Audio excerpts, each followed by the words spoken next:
Si ton problème n'est pas plus gros que le ciel et la terre, alors il peut se résoudre. Viens dans la présence de Dieu. Viens voir les hommes de Dieu. Viens à Dieu et tu sauras qu'il y a un Dieu qui existe. Je vais te dire ce matin que quand tu viens dans la présence de Dieu, quand tu viens à la rencontre de Dieu, ne te fais pas un plan comme tu veux que Dieu te rencontre. Ne te fais pas un projet ou établir un programme où tu veux que la chose soit faite comme tu veux, car la Bible m'enseigne que les plans de Dieu ne sont pas nos plans, ni les voies de Dieu ne sont pas nos voies, les pensées de Dieu ne sont pas nos pensées. C'est pour cela que beaucoup passent à côté de la grâce, car Dieu ne fonctionne pas de la même manière que nous.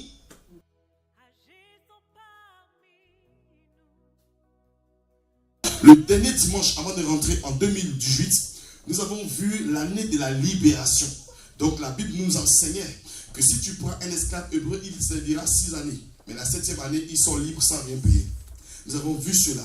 Et nous avons prié pour notre délivrance. Et j'ai dit que cette année 2018, si toi-même tu n'avances pas, c'est que cela dépend de toi. N'accuse pas quelqu'un, n'accuse pas le diable. Si toi-même tu ne décides pas que ta vie change, ça c'est toi qui vois. Si tu penses que tu veux rester dans la vie que tu as menée, attends, moi je suis fatigué, j'ai 40 années. En août, j'aurai 41 ans. 41 ans de souffrance, de tourner en rond. En tout cas, je suis fatigué. Donc si toi tu penses que tu n'es pas fatigué, ça aussi c'est toi qui vois. Mais dans tous les cas, Dieu avait fait un autre décret. Où tu ne veux pas sortir, on va t'aider aussi à sortir de là. Amen. Donc 2018, tout le monde doit rentrer dans ses grâces. Celui qui est célibataire doit rentrer dans son mariage. Celui qui est au chômage doit travailler. Celui qui n'a pas la paix doit avoir la paix. Celui qui est malade doit recevoir la guérison. Et c'est ce que Dieu a établi. Et toutes ces choses-là, Dieu l'a tracé pour nous. Amen. Ce n'est pas pour ceux qui sont dans le monde. Dieu bénit. Dieu est réel. Dieu est vivant. Est-ce que tu peux dire un amen fort? Jésus est vivant et Jésus revient. Amen. Et nous devons marcher dans la vérité. Nous sommes la lumière du monde. Et quand la lumière vient, elle éclaire. Et quand la lumière arrive, les ténèbres disparaissent.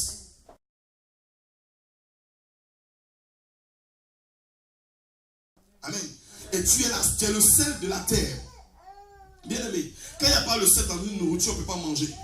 Et donc, comme tu es le sel de ta famille. Et toute décision qui doit être prise dans ta famille, on doit te tenir au courant. Amen. Ta décision compte. Amen. L'obéissance à Dieu commence par l'humilité. Si tu n'as pas l'humilité, tu ne peux pas obéir à Dieu. Ensemble, nous allons prendre un passage. Nous allons prendre le premier passage dans 2 Rois. 2 Rois, chapitre 5, verset 1 à 14. Naaman, le chef de l'armée du roi de Syrie, jouissait de la faveur et de l'estime de son Seigneur, car c'était par lui que l'Éternel avait donné la victoire aux Syriens. Toutefois, cet homme fort et vaillant était lépreux. Or, les Syriens avaient mené des expéditions et ils avaient ramené prisonnière une petite fille du pays d'Israël. Celle-ci était au service de la femme de Naaman. Et elle dit à sa maîtresse, « Si seulement mon Seigneur pouvait voir le prophète qui se trouve à Samarie, il le guérirait de sa lèpre. » Naaman alla dire à son Seigneur, « La jeune fille du pays d'Israël a parlé de telle et telle manière. » Le roi de Syrie dit, « Vas-y, rends-toi à Samarie. Je vais envoyer une lettre au roi d'Israël. » Naaman partit, prenant avec lui 300 kilos d'argent, 70 d'or et 10 habits de rechange. Et il apporta la lettre au roi d'Israël. Celle-ci disait, « Maintenant que cette lettre t'est parvenue, tu sais que je t'envoie Naaman, mon serviteur, afin que tu le guérisses de sa lèpre. » Après avoir lu la lettre, le roi d'Israël déchira ses habits et dit, « Suis-je Dieu pour faire mourir et pour faire vivre? En effet, il s'adresse à moi afin que je guérisse un homme de sa lèpre. Sachez-le donc et comprenez-le. Il cherche une occasion de dispute avec moi. » Lorsque Élisée, l'homme de Dieu, apprit que le roi d'Israël avait déchiré ses habits, il fit dire au roi, « Pourquoi as-tu déchiré tes habits? Fais-le venir vers moi, et il saura qu'il y a un prophète en Israël. » Naaman vint avec ses cheveux et son char, et il s'arrêta à la porte de la maison d'Élisée. Élisée lui fit dire par un messager, « Va te laver 7 fois dans le Jourdain. Ta chair deviendra saine et tu seras pur. » Naaman fut indigné et il s'en alla en disant, « Je me disais, Il sortira en personne vers moi. Il fera appel au nom de l'Éternel son Dieu. Il fera un mouvement de la main sur l'endroit malade et guérira ma lèpre. Les fleuves de Damas, l'Abana et le Parpar, ne valent-ils pas mieux que tous les cours d'eau d'Israël? Ne pourrais-je pas m'y laver pour devenir pur? Il tourna le dos et y partait plein de colère. Lorsque ses serviteurs s'approchèrent de lui pour lui parler, ils dirent: Mon père, si le prophète t'avait demandé quelque chose de difficile, ne l'aurais-tu pas fait? Tu dois d'autant plus volontiers faire ce qu'il t'a dit. Lave-toi et tu seras pur. Il descendit alors se plonger 7 fois dans le Jourdain, conformément à la parole de l'homme de Dieu. Sa chair redevint comme celle de jeune enfant et il fut pur. J'ai dit la parole. Alors, Jean 9, verset 7. Je commence pas par le 6.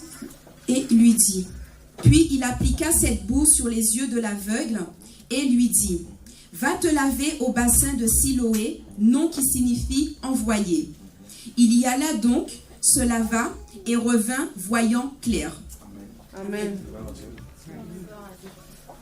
Dans Proverbe 14, verset 17. Proverbe 14, verset 17. Le colérique fait des bêtises et le conspirateur s'attire la haine. Alors, Proverbe 14, verset 17. Le colérique fait des bêtises et le conspirateur s'attire la haine. Amen. Gloire à Dieu. Veuillez vous asseoir dans la présence de Dieu. Naaman, le Syrien. Voici un homme qui était chef d'état-major dans son pays. Il était un homme respecté dans sa société. On le craignait. On le respectait. Du fait qu'il a remporté des guerres et des victoires pour son pays. Et cet homme qui était respecté, qui était chef d'état-major, qui avait des subalternes sous son ordre, qui avait des officiers et des sous-officiers sous son ordre, il va s'avérer que cet homme va avoir un problème. Amen. Et son problème, c'est qu'il va commencer à avoir une maladie qu'on appelle la lèpre. Amen. Et vous savez, la lèpre est une maladie très sale, une maladie impure, une maladie incurable. Quand quelqu'un a la lèpre, on l'isole de la société de peur qu'il contamine d'autres personnes. Pour ceux qui ne savent pas ce que c'est que la lèpre coupe les doigts. Si tu as la lèpre te ronge les doigts et les orteils. Elle te déforme. Elle te bouffe la chair. C'est une maladie contagieuse, une maladie très sale. Et cet homme, normalement, on devrait l'écarter de la société. On devrait le mettre à part, hors de la société. Mais cependant, il était chef d'état-major. Et il avait remporté la victoire pour son pays. Et le roi, son roi l'aimait beaucoup. Amen. Et son handicap était un problème pour lui. Certainement, il avait l'argent. Parce que les chefs d'état-major des pays, c'est des gens qui ont de l'argent. Il a dû aller voir tous les médecins au monde possible pour sa guérison. Mais personne ne pouvait l'aider. Est-ce que vous comprenez? Et je pense que sa lèpre n'était pas aussi grave que ça. Mais c'était un problème. C'était une gêne pour lui. Ça le dérangeait dans son corps. Sa femme et lui priaient les dieux.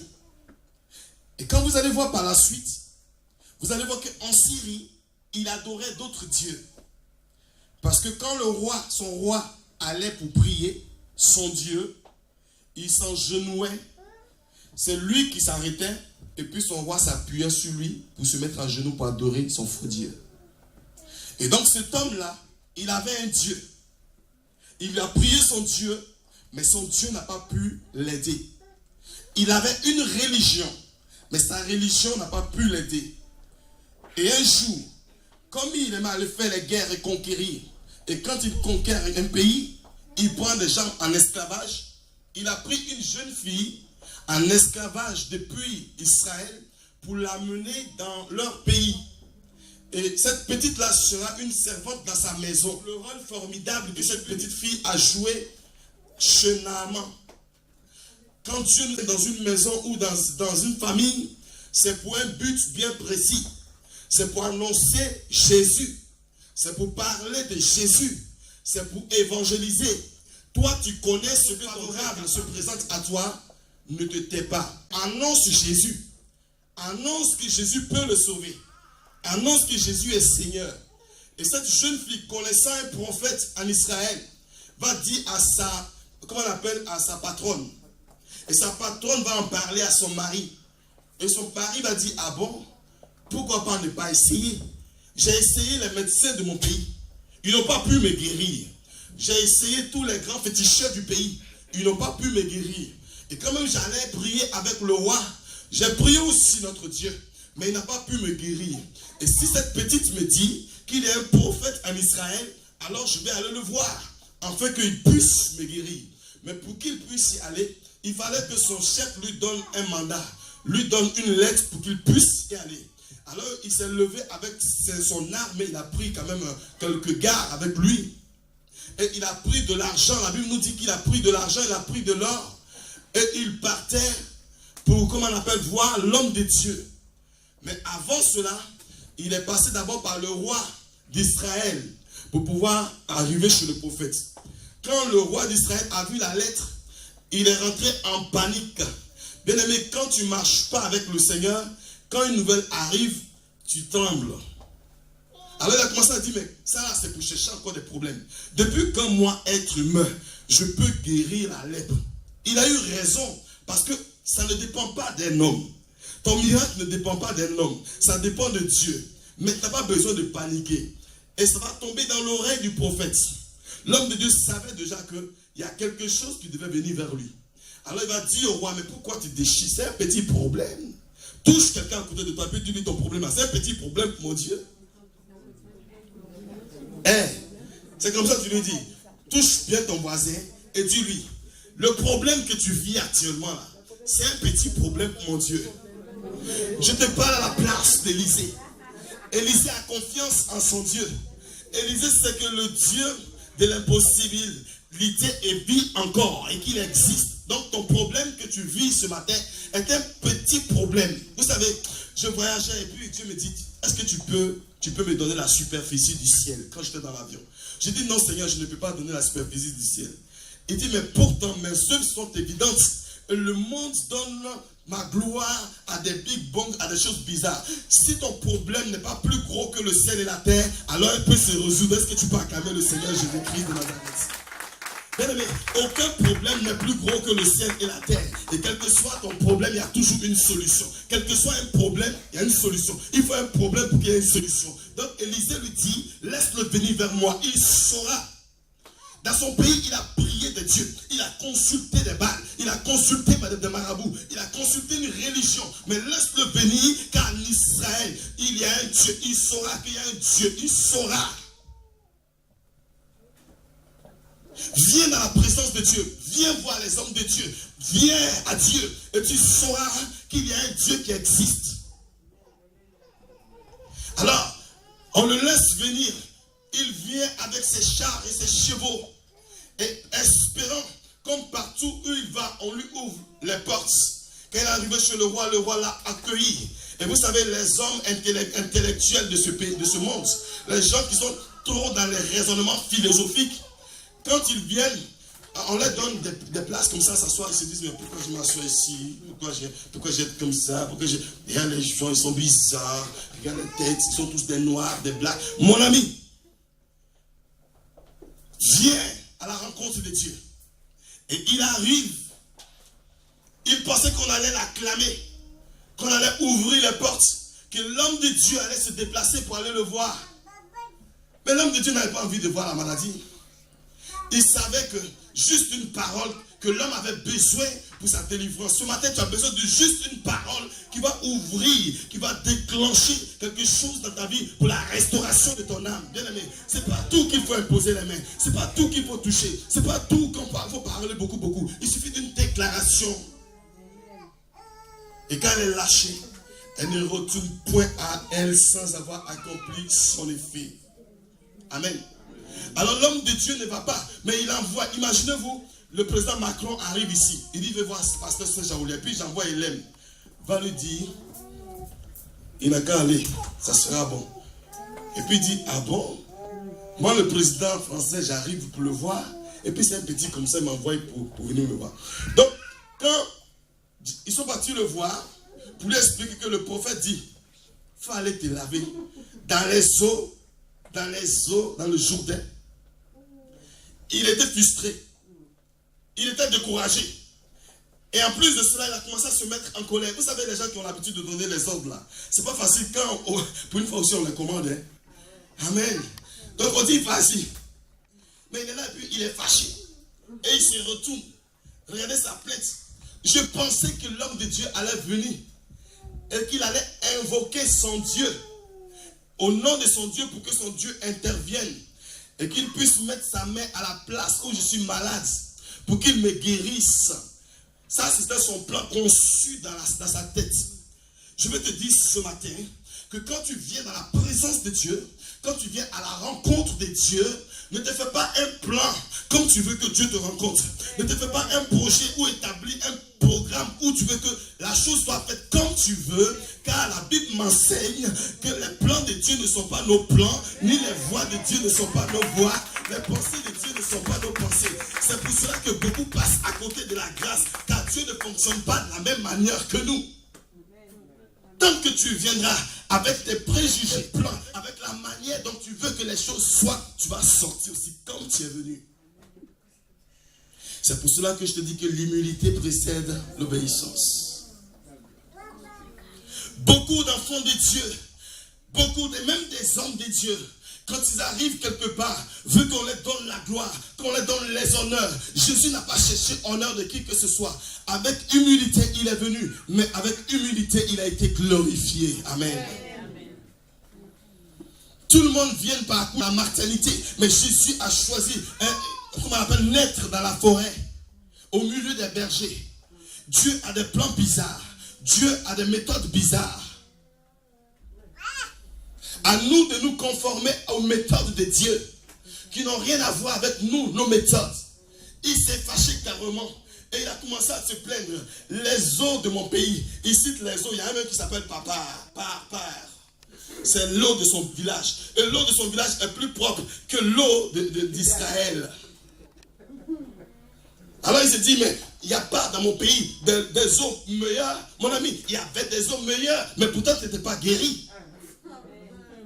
C'est comme tu vas dire, mais il y avait des prophètes aussi chez moi. Mais ils n'ont pas pu te guérir.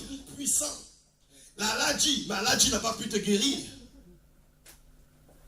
Il y avait les meilleures choses auxquelles tu t'attendais, les meilleurs médecins au monde, les meilleurs docteurs au monde. Ils ont tous les doctorats possibles, mais ils n'ont pas pu te guérir. Psychologue, où tu vas t'asseoir, tu parles ta vie, tu as fini de parler ta vie, tu te dis, bon, ton problème là, c'est toi-même qui dois le résoudre. Vous avez vu les psychologues là? Est-ce que c'est eux qui règlent le problème? Lui, il t'assoit et puis t'écoute. Quand tu as fini de t'écouter, et puis il dit, bon, tu payes comment? Par carte bleue ou bien par chose? Et puis tu sors ta carte. Comment tu peux t'asseoir, aller exposer ta vie à quelqu'un? Quand tu finis là, il te dit même pas comment tu as fait. Hein? Et puis il dit, tu payes comment? Donc lui, il a pris son temps pour t'écouter. Son temps qu'il a pris pour t'écouter a été payé. Amen. Mais Dieu ne fonctionne pas comme ça. Il était rempli de colère et il s'en va. C'est pour ça que je vous ai fait lire qu'un homme colérique fait des bêtises. Quand tu es colérique, tu fais des bêtises. Et après, tu regrettes.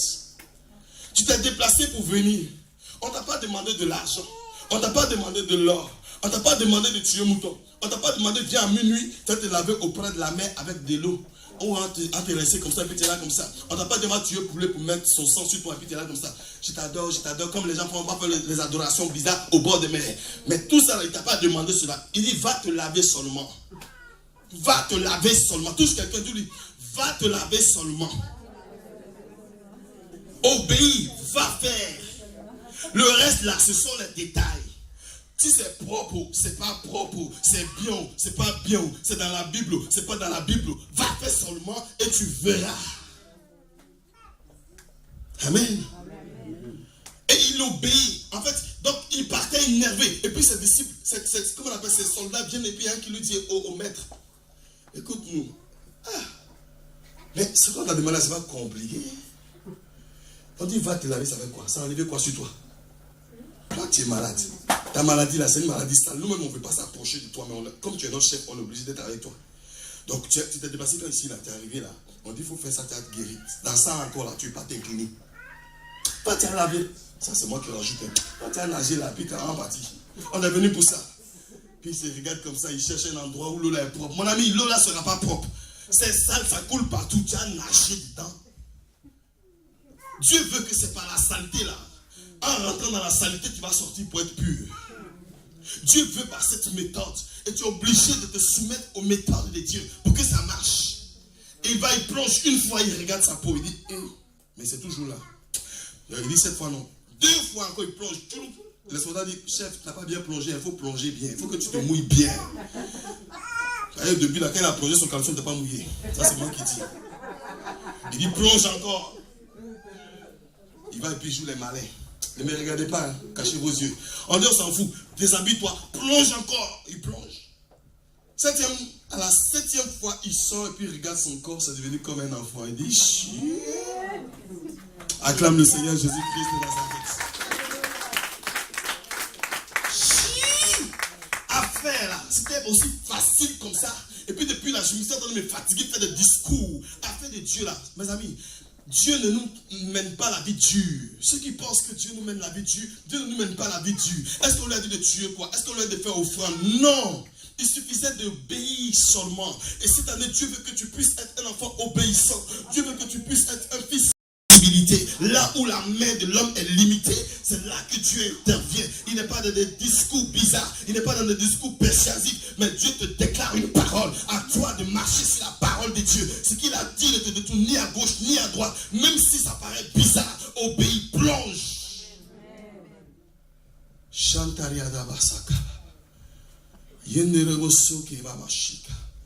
Les choses que Dieu nous demande souvent paraissent bizarres, mais ta délivrance, il en fait partie. Il faut laisser son moi de côté. Lui, il a fait son plan de sa tête. Il s'est dit que l'homme de Dieu allait venir vers lui, qu'on allait lui imposer les mains, mais les choses ne se sont pas passées comme lui il veut. Peut-être que ce matin, toi aussi tu es là, et tu aurais voulu que peut-être le pasteur t'embrasse ou que le pasteur te dise, te touche. Peut-être que je n'ai même pas te toucher ce matin, mais l'Esprit de Dieu qui est sur ma vie aussi te guérira ce matin. L'Esprit de Dieu te touchera ce matin. Quelle maladie que Dieu ne puisse guérir. La Bible me dit que je suis à guérir toutes sortes de maladies. Tout, sans exception, toute maladie, il a guéri cela. Quelle est ta souffrance? Koumé, parce que Koumé aussi est devenu une maladie. Quand le mari t'a laissé tomber. Ton cœur, la grande amour, tu as chagrin d'amour, c'est ça, chagrin d'amour. Donc chagrin d'amour, Jésus est capable de guérir cela. Quel est le problème? Peu importe ce que tu as ce matin qui te fait si mal, la parole de Dieu vient pour te restaurer. Il te suffit seulement de t'abandonner entre les mains de Dieu, de laisser ta méthode à toi, de laisser tes plans à toi. Tes plans ne marcheront pas. Laisse Dieu te toucher ce matin. Amen. Obéis, sois humble.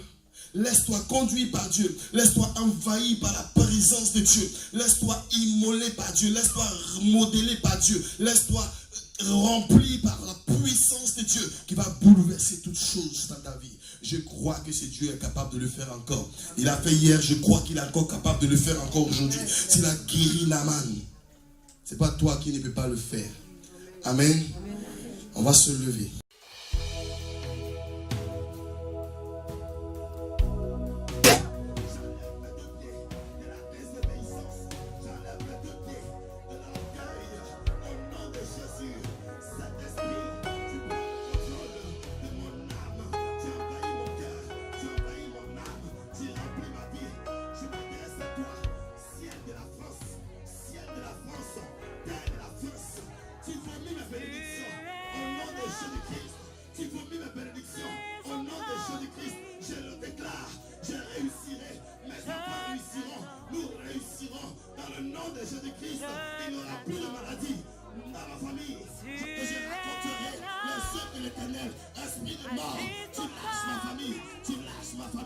lâches ma famille. Esprit de la sorcellerie, tu lâches ma famille. Esprit de la sorcellerie, tu lâches ma famille.